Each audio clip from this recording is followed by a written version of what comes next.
Hi, this is Jacqueline here with the Glow Ministry. I wanted to talk to you today about ancestral spirits.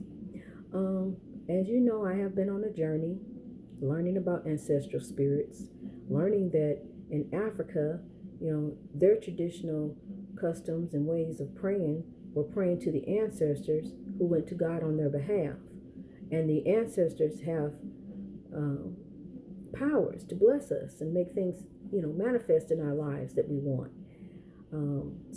But how to go about doing that, you have to live a life in honor. You can't just live any kind of way, and that's why church wasn't working. Because church, you go to church on one day, but you're still in there with other spiritually wounded people dealing with them. Next thing you know, you guys pulling each other down. So that's not working. So we have to go back to our customs. We can't go back to Africa, but we can bring Africa here. So that's what we're doing. So we're praying to God, we're praying to the ancestors who go to God on our behalf. You just speak to them. My beloved mother, my beloved ancestor, just speak my beloved ancestors. That's what I do. I keep a nice little focal point in my room where I can look at. I showed that before. And I just said my dearly beloved ancestors. But you have to do right though. You can't just be any kind of way. It's just like just going to God knowing you ain't right. You have to live right. You have to live in honor. And only you know. If your heart is cold. If your heart is cold and you angry at your daughter or you angry at somebody, you need to let that go. You have to forgive her, even if she wrong. Forgive and let it go. You'll feel better anyway. You'll be glad. You forgot all about that stuff. And a lot of times people pull us down. We have to let those people go too. You have to just love them from a distance. You don't just keep involving yourself in their chaotic life. You can't, because if you do, they're gonna keep pulling you down. So you have to let go of that. You have to. I love you. I love you. You my relative. I love you. But I'm gonna leave you alone. You have to. It's just like with this evil spiritual realm. We have to leave that alone too. That's just bringing chaos in our life. I'm gonna talk to you about soap operas. And I kind of talked about this stuff a little bit more. But I'm telling you, soap operas is chaos. And you need to stop watching that and bringing that chaos. What you manifest and speak over your life, that is truly what will be in your life. I talked about that before too. You need to stop watching soap operas. I know my mama had a friend who doctor took her off soap operas because they caused her so much anxiety problems. I'm telling you, you sitting up there worrying about if John gonna get back with Sally, and these people ain't even real. And you need to stop. You need to stop worrying about this chaos in your life that you bring. You bringing this in here. You did that. So what you need to do is turn that TV off, or turn you on some meditation music, and get to sitting down and think and have some quiet time and reflect and think about what can I do to make things better. What can I do to live in honor? How can I do right? Because only you know within you what you need to do. Only you know. Can't nobody tell you.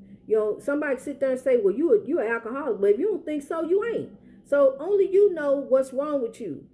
So you have to do that. Now, when we're talking about the ancestors, okay.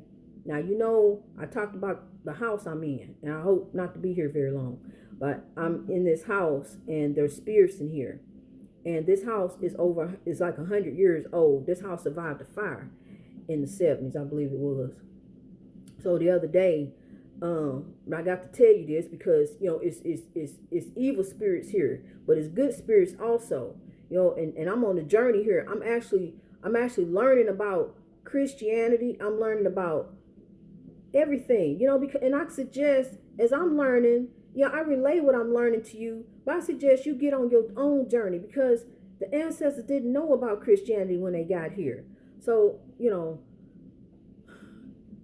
getting on this house, I heard the water running before I went, before my grandbaby came and told me. Underneath the staircase, there's no pipes or nothing. And just the staircase. And across the staircase that hangs over the galley, because she said what it is, it's a galley. It hangs over the galley, whole sheet of water just running. Whole sheet of water just coming down from out of nowhere. And so there's no bath. There's a bathroom up there, but the bathroom's on the other side of the room. There's no pipes under the stairs. That's where the water was running. So I got the towel and soaked it up and everything. My grandbaby told me. My husband didn't believe me, Well, until I showed him the towel, because he gets spooked. He don't like to talk about it. So anyway, it's so you're dealing with spirits. If any of you had anything to do ever with a haunted house or any kind of spirit like that, you know that there are those tormented spirits. That's what that is. That's a tormented soul. It's tormented, and been tormented for a long time, and want to let you know that it's there. So here, I leave that alone. I leave that side alone, and that's I don't want to delve off into that. I don't want to have nothing to do with that. So I give that respect in the sense that I leave it alone. But I want to learn about the good spirits. I want to know about the good spirits. I want to know about how they prayed, and how they lived and their customs. And I want to incorporate that in my life. Okay, so we say Jesus died on the cross for our sins. If you want to believe that, then that's fine. So accept that. But then we're going to move over here, and we're also going to incorporate what they were doing in Africa, and along with the Christianity belief, if you want to believe it. If not, then, you just go ahead and go with your spirituality, because I'm going to tell you something. We're a spiritual people. We are a spiritual people. It's not this religion. It's not praying in the name of Jesus. It's not that. It's not the gospel of Jesus. It's more to it that with this spirituality, that I'm trying to relate to you, but I'm suggesting that you research and read it up for yourself. I want to incorporate that. I want to incorporate that into this ministry, because I believe there's something to it. We were African kings and queens, before we were kidnapped.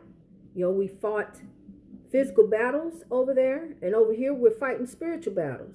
So we're fighting these spiritual battles who are trying to control our mind, this in bondage, enslavement, oppression, racism, all this other stuff that we're dealing with on a daily basis. It's trying to consume us, but we're a spiritual people, and we can live in honor, but as we're dealing with these spiritual battles, because I'm gonna tell you something, it ain't gonna be too long. Racism gonna be over with. It ain't gonna be too long. It's gonna be over with.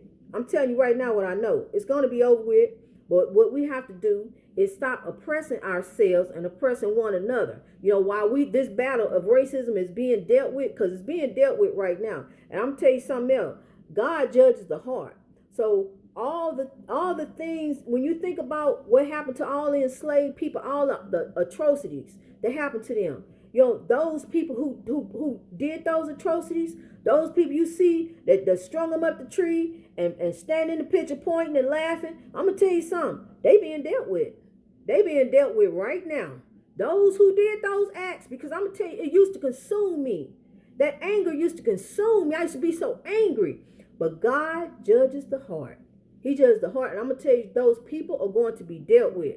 And if anybody tell you anything different, they don't know what they're talking about, because I have confirmation they will be dealt with.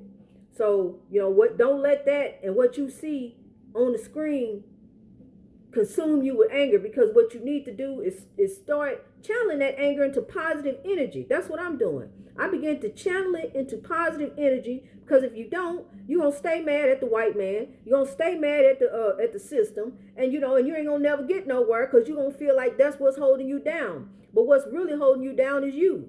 It ain't nobody else. It ain't Donald Trump. It ain't nothing. It's you. So you need to get up and get off your pity party, because I told you one day we're going to go down to the Mississippi River and we're going to cry how we've overcame. We're going to look at that big old river of tears and we're going to cry how we've overcame, but now is not the time. We need to get up and get moving, and let's grow. I love you. Peace.